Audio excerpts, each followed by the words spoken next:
Hello friends, तो चलिए start करते हैं क्लास 10th मैथ्स चैप्टर 7 निर्देशांक ज्यामिति, जिसकी हम एक्सरसाइज 7.1 लास्ट वीडियो में कंप्लीट कर चुके हैं। आज हम करने वाले हैं एक्सरसाइज 7.2। ठीक है फ्रेंड्स, तो एक्सरसाइज 7.2 स्टार्ट करने से पहले मैं आपको इसका एक दो फॉर्मूला लिखवा देती हूँ, जो कि बहुत ही ज़्यादा इम्पोर्टेंट है इस एक्सरसाइज के लिए। ठीक है, तो चलिए सबसे पहले आता है इसमें विभाजन सूत्र।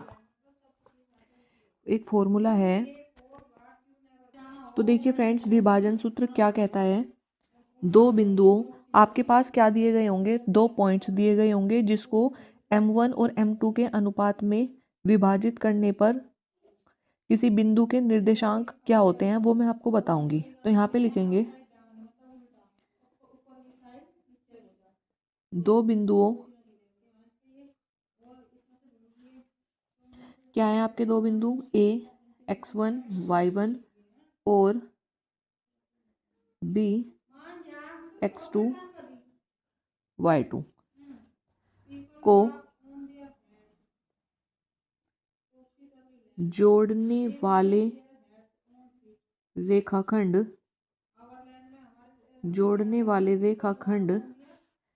ए बी को m1 अनुपात m2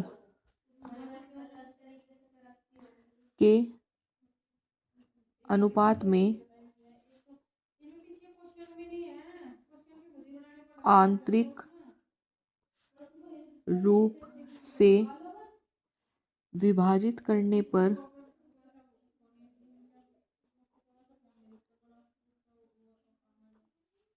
विभाजित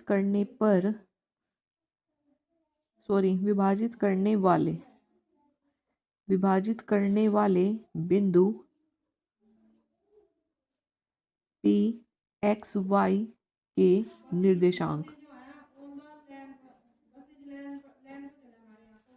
तो फ्रेंड्स देखिए, यहाँ पे एक सबसे इम्पोर्टेंट बात क्या आई, आपको दो बिंदु दिए जाएंगे, a x1 y1 और दूसरा पॉइंट है b x2 y2। इसको जोड़ने वाले रेखाखंड ए बी को m1 अनुपात m2 के अनुपात में आंतरिक रूप से विभाजित करने वाले, यहाँ पे क्या कहा गया आपको, आंतरिक रूप से। तो फ्रेंड्स इसमें दो तरीके के फॉर्मूले होंगे, एक तो जो आंतरिक रूप से विभाजित करेगा और दूसरा फॉर्मूला होगा जो बाह्य रूप से विभाजित करेगा। ठीक है, तो इसका फॉर्मूला क्या हो जाएगा, m1x2 प्लस, देखिए फ्रेंड्स फॉर्मूला क्या है, m1x2 plus m2x1 upon m1 plus m2 और m1y2 plus m2y1 upon m1 plus m2। ठीक है फ्रेंड्स, ये फॉर्मूला हो जाएगा आपका, ये बिंदु P के निर्देशांक हो जाएंगे जो किसको आंतरिक रूप से विभाजित करते हैं। ठीक है, इसी तरीके से फॉर्मूला होता है जो बाह्य रूप से विभाजित करते हैं। तो फ्रेंड्स अब आगे देखिए, अब इसने क्या कहा था, इसमें ये m1 अनुपात m2 के अनुपात में विभाजित करता है, लेकिन यदि रेखाखंड के अनुपात 1 के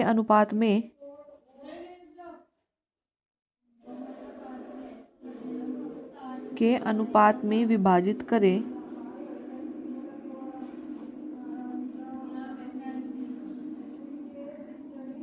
तो बिंदु P के निर्देशांक, तो बिंदु P के निर्देशांक क्या होंगे। अब इसने क्या कहा था, m1 अनुपात m2, लेकिन अब क्या रखना है इसकी जगह, k अनुपात 1। तो देखिए k x2 प्लस x1, जब हम m2 की जगह 1 रख देंगे तो सिर्फ x1 रह जाएगा अपॉन k प्लस 1, और इसी तरीके से यहाँ पे k y2 plus y1 upon k plus 1। ठीक है फ्रेंड्स, समझ में आ गया। अब देखिए, अब क्या करते हैं, नेक्स्ट फॉर्मूला क्या है इसमें,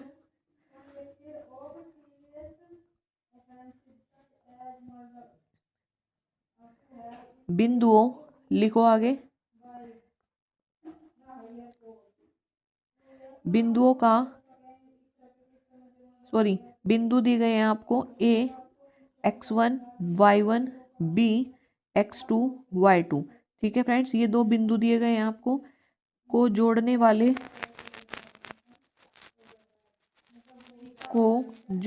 वाले रेखाखंड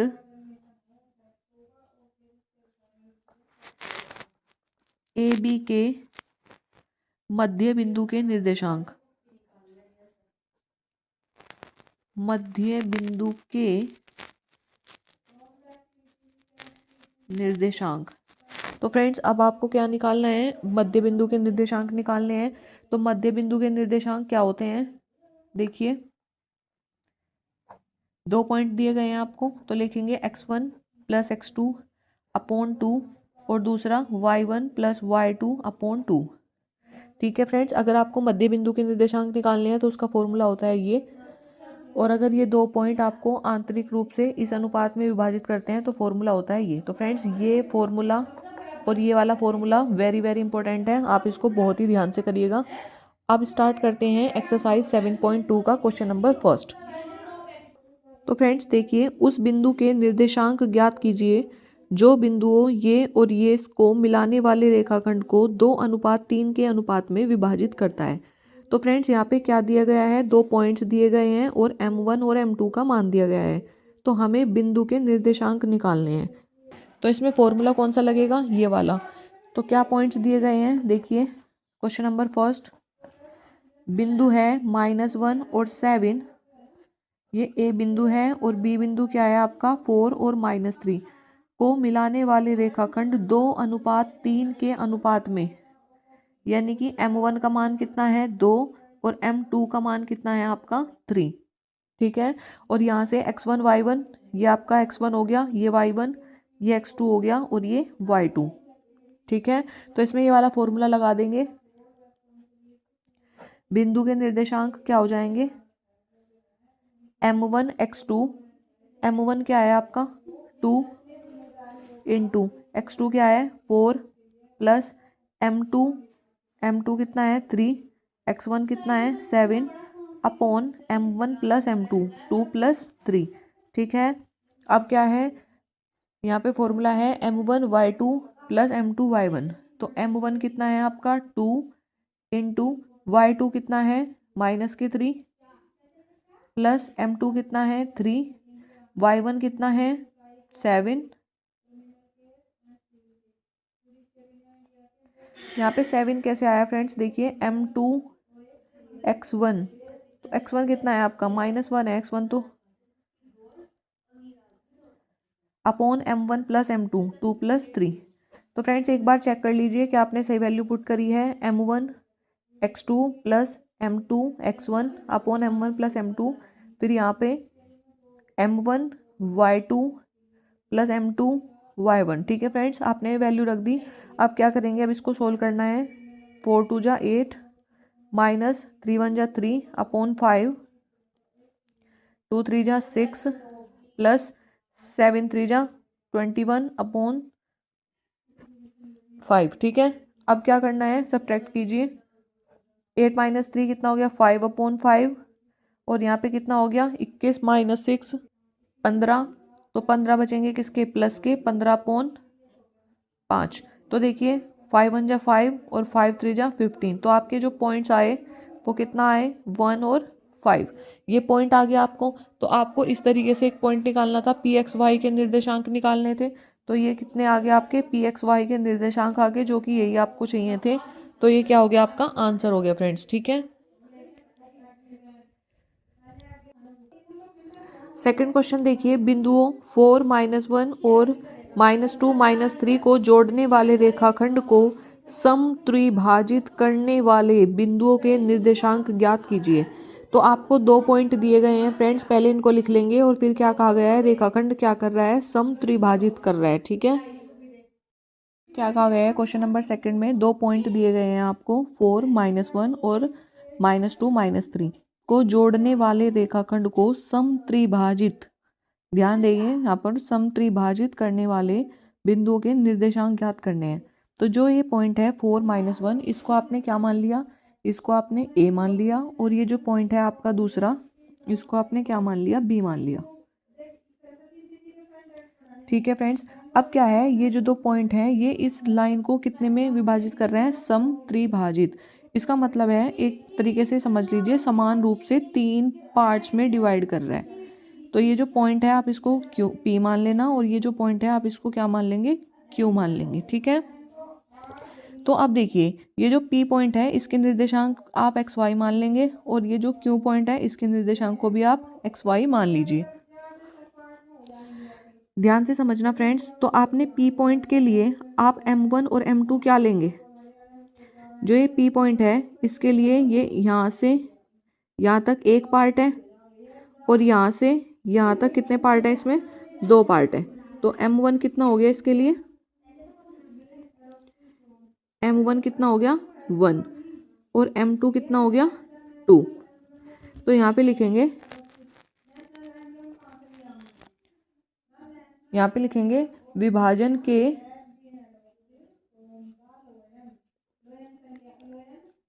सूत्र से। तो विभाजन का सूत्र क्या है फ्रेंड्स, वही m1 x2 plus m2 x1 upon m1 plus m2, और दूसरा m1 y2 plus m2 y1 upon m1 plus m2। ठीक है फ्रेंड्स, ये है आपका विभाजन का सूत्र। इसमें आप क्या लगाएंगे, आपके पास ए और बी दो पॉइंट तो हैं, लगा लेंगे यहाँ पे। इसके लिए पहले m1 और m2, इसके लिए m1 कितना है आपका 1 इंटू x2 कितना है, यहाँ पे देखिए x2 है आपका -2 प्लस m2 कितना है 2, x1 कितना है x1, ये जो पॉइंट दिए गए हैं आपको इसमें x1 और ये y1 और ये x2 और ये y2, इसमें से ही मानने पड़ेंगे फ्रेंड्स आपको। ये m1 m2 आपके चेंज हो जाएंगे जब आप q पॉइंट के लिए लेंगे, अभी आप p पॉइंट के लिए ले रहे हैं तो इसके लिए आप m1 1 लेंगे और m2 2 लेंगे। तो देखिए m1 x2 प्लस m2 कितना है 2 और x1 कितना है आपका 4 upon m1 plus m2, 2 plus 1 कितना हो गया 3। ऐसे ही यहाँ पे ले लेंगे, m1 कितना है 1, y2 कितना है -3 प्लस m2 कितना है 2 और y1 कितना है -1 अपॉन m1 प्लस m2। तो ये भी यहाँ पे आ जाएगा 3। तो सॉल्व करने के बाद क्या आएगा, -2 की 1 में मल्टीप्लाई करेंगे तो ये हो जाएगा -2 प्लस 4 2 जा 8 अपॉन 3, और ये कितना हो गया -3 -2 अपॉन 3। ठीक है फ्रेंड्स, तो यहाँ पे 8 में से 2 गए, कितने बचे 6 अपॉन 3, और यहाँ पे कितने बचे -5 अपॉन 3, तो 3 2 जा 6। तो x की वैल्यू कितनी आ गई 2 और y की वैल्यू कितनी आ गई -5 अपॉन 3। ठीक है फ्रेंड्स, तो फ्रेंड्स यहाँ पे एक लाइन लिख लेना P बिंदु के लिए या P के लिए। तो आपने P के लिए निकाला ना, तो इसलिए यहाँ पे लिख लेना P के लिए। अब हम किसके लिए निकाल लेंगे, इस पॉइंट Q के लिए निकाल लेंगे। तो यहाँ पे क्या है, जो देखो ये जो पॉइंट है Q, तो इसके लिए m1 कितना हो जाएगा, पहले यहाँ पे लिखो Q के लिए। तो जो m1 है वो कितना हो जाएगा, इधर कितने पार्ट है 2 पार्ट है, तो m1 हो जाएगा 2 और m2 कितना हो जाएगा 1। ठीक है, और ये जो पॉइंट आपके दिए गए हैं 4 -1 और -2 -3, ये एज इट इज रहेंगे। ठीक है, तो चलिए इसमें क्या करते हैं, m1 x2 plus m2 x1 upon m1 plus m2, 3 आ जाएगा फिर भी।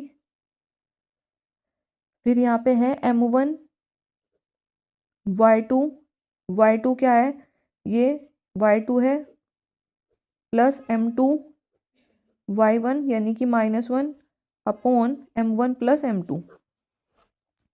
तो देखिए फ्रेंड्स ये क्या हो जाएगा आपका -4 प्लस 4 अपॉन 3, और ये हो जाएगा -3 -1 अपॉन 3।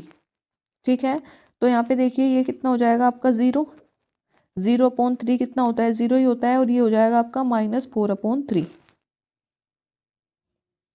तो फ्रेंड्स समझ में आ गया।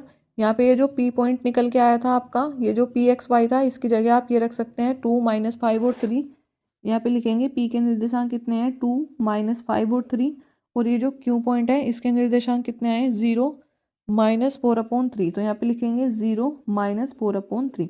और फ्रेंड्स ये हो गया आपका आंसर। ठीक है, आप चलते हैं क्वेश्चन नंबर 3 देखिए क्या कहता है। तो फ्रेंड्स क्वेश्चन नंबर 3 है, आपके स्कूल में खेल कूद क्रियाकलाप आयोजित करने के लिए एक आयताकार मैदान ABCD में चूने से परस्पर 1 मीटर की दूरी पर पंक्तियां बनाई गई हैं। ये जो पंक्तियां बनाई गई हैं ये कितनी कितनी की दूरी पर है 1 मीटर की दूरी पर।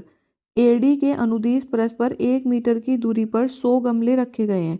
ये जो गमले रखे हैं फ्रेंड्स, यहाँ पे कितने गमले रखे हुए हैं 100 गमले, और 1-1 मीटर की दूरी पर रखे गए हैं, जैसा कि आकृति 7.12 में दिखाया गया है। निहारिका दूसरी पंक्ति में AD के 1/4 भाग के बराबर की दूरी दौड़ती है। दूसरी पंक्ति कहाँ है फ्रेंड्स, ये रही, और निहारिका कहाँ है, ये रही। ठीक है, जैसा कि 1/4 बराबर दूरी दौड़ती है और वहां पर एक हरा झंडा गाड़ देती है।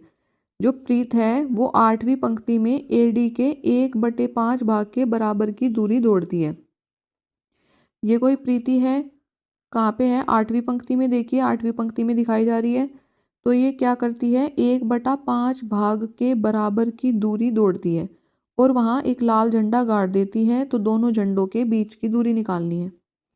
तो फ्रेंड्स देखिए ये क्या है, आपको एक्स एक्सिस पे कहाँ है ये 2 मीटर की दूरी पे, और वाई एक्सिस में कहाँ है ये 1/4 भाग। तो 100 का 1/4 कितना हो जाएगा, यहाँ पे लिखते हैं क्वेश्चन नंबर 3।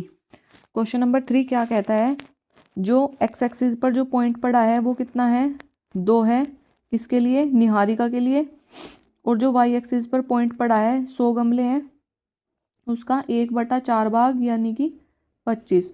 तो 2 और 25 एक पॉइंट ये आ गया। इसी प्रकार जो आपकी ये है प्रीति है, ये कौन सी पंक्ति में है 8वीं पंक्ति में, तो एक्स एक्सिस पर 8 आ गया, और इसका क्या है 1/5 भाग की दूरी दौड़ती है। तो 100 का 1/5 कितना हो जाएगा 20 हो जाएगा। तो वाई एक्सिस का जो पॉइंट आ गया वो आ गया 20। ठीक है, अब क्या करते हैं दोनों के बीच की दूरी निकालते हैं। बीच की दूरी कैसे निकालते हैं, x2 - x1 का whole square plus y2 - y1 का होल स्क्वायर। 8 - 2 क्या हो जाएगा 6 का स्क्वायर, प्लस ये क्या हो जाएगा -5 का स्क्वायर, यानी 6 का स्क्वायर हो गया आपका 36 और -5 का स्क्वायर हो गया आपका 25। ठीक है, अब इसको ऐड कर दीजिए, ये क्या आ जाएगा आपका 6 और 5 11 और 3 2 5 और 1 6। तो ये इतना आ गया आपकी इसकी बीच की दूरी। ठीक है फ्रेंड्स, समझ में आ गया। देखिए इसने कहा था ना 8वीं पंक्ति में, तो इसका मतलब यहाँ पे एक्स एक्सिस 8 है और वाई एक्सिस कैसे निकालेंगे, ये जो पूरे के पूरे गमले दिए गए हैं 100 गमले हैं, इसका 1/5 भाग कर देंगे तो वो वाई की वैल्यू आ जाएगी, और दोनों के बीच की दूरी हम निकाल लिए।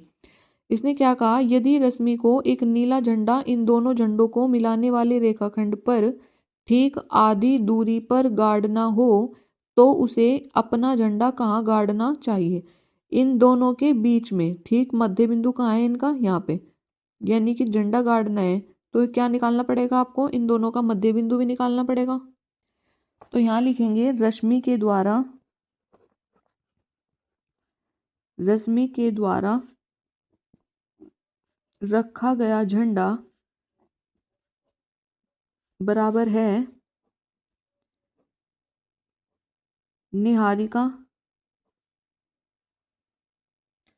और प्रीति का मध्य बिंदु।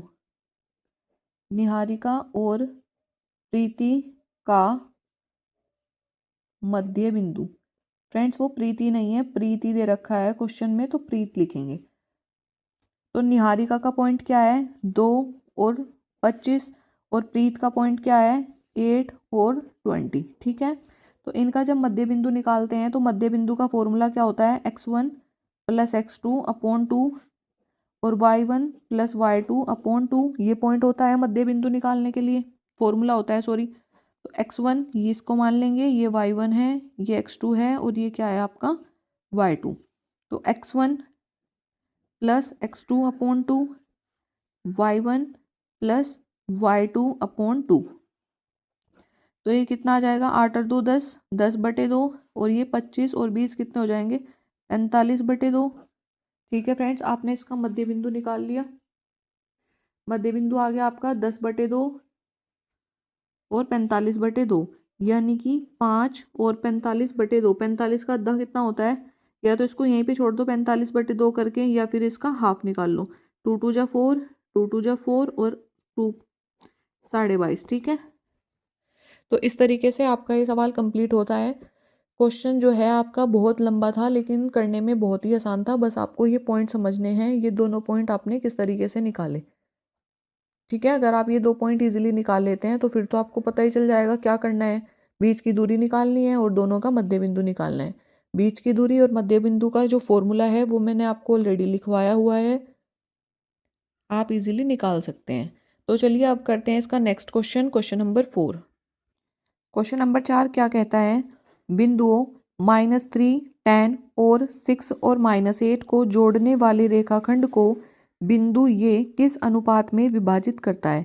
तो फ्रेंड्स, इस बार इसने क्या पूछ लिया, m1 और m2 की वैल्यू पूछ ली, और आपको क्या दिया गया है, वो बीच वाला बिंदु दिया गया है जिसके कोऑर्डिनेट आप हमेशा p x y मानते हैं।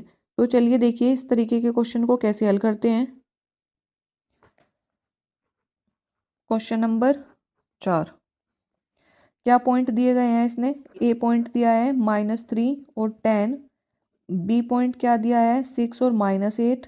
अब के क्या पूछा है इसने, को जोड़ने वाला रेखाखंड को बिंदु ये, क्या बिंदु दिया गया है, पी एक्स वाई किस अनुपात में विभाजित करता है। अनुपात पूछा है, अर्थात आपसे m1 अनुपात m2, m1 और m2 की वैल्यू पूछी है। तो फॉर्मूला फ्रेंड्स आपको पहले से ही पता है, x बराबर क्या होता है, m1x2 plus m2x1 upon m1 plus m2। ठीक है, और y बराबर क्या होता है, m1y2 plus m2y1 upon m1 plus m2, ये होते हैं। तो देखिए ये जो पॉइंट है x, ये आपको क्या दिया गया है, यहाँ पे पॉइंट दे रखा है इस क्वेश्चन में -1 और 6, इसकी वैल्यू दे रखी है। तो x क्या है आपका -1, m1 पूछा है, ये x1 है, ये y1 है, ये x2 है और ये y2 है। x2 कितना है आपका 6 प्लस m2 क्या है पता नहीं हमें, x1 क्या है -3 अपॉन m1 प्लस m2। तो फ्रेंड्स यहाँ से सोल्व करेंगे तो इसकी मल्टीप्लाई जब आप क्रॉस मल्टीप्लाई करेंगे तो ये क्या आ जाएगा, -m1 -m2 बराबर 6m1 -3m2, ये आ जाएगा। तो क्या करेंगे, जो m1 वाला पार्ट है उसको एक साइड रखेंगे, -m1 -6m1 बराबर जो m2 वाला है उसको एक तरफ रखेंगे, m2 -3m2। तो ये कितना हो जाएगा, -7m1 is equal to -2m2। ठीक है, माइनस से माइनस कैंसिल आउट हो जाएगा, तो m1 अपॉन m2 कितना आ जाएगा आपका 2/7, यानी कि m1 अनुपात m2 कितना आ गया 2:7। ठीक है, यही तो पूछा था आपसे, m1 अनुपात m2 पूछा था, बस यही आपने निकाल लिया और यही हो गया आपका आंसर। तो देखिए फ्रेंड्स कितना इजी था, इस तरीके से आप इस टाइप के क्वेश्चन को हल कर सकते हैं। तो फ्रेंड्स आज की वीडियो यहीं पे समाप्त होती है, जिसमें आपने इसका थोड़ा सा इंट्रोडक्शन सीखा है और इसके 4 क्वेश्चन को कवर कर लिया है। अगर फ्रेंड्स आपको इनमें किसी भी क्वेश्चन में कोई प्रॉब्लम है तो प्लीज़ कमेंट बॉक्स में ज़रूर पूछिएगा। और अगर आपको ये वीडियो अच्छी लगी तो please like share and subscribe my channel. Thank you friends.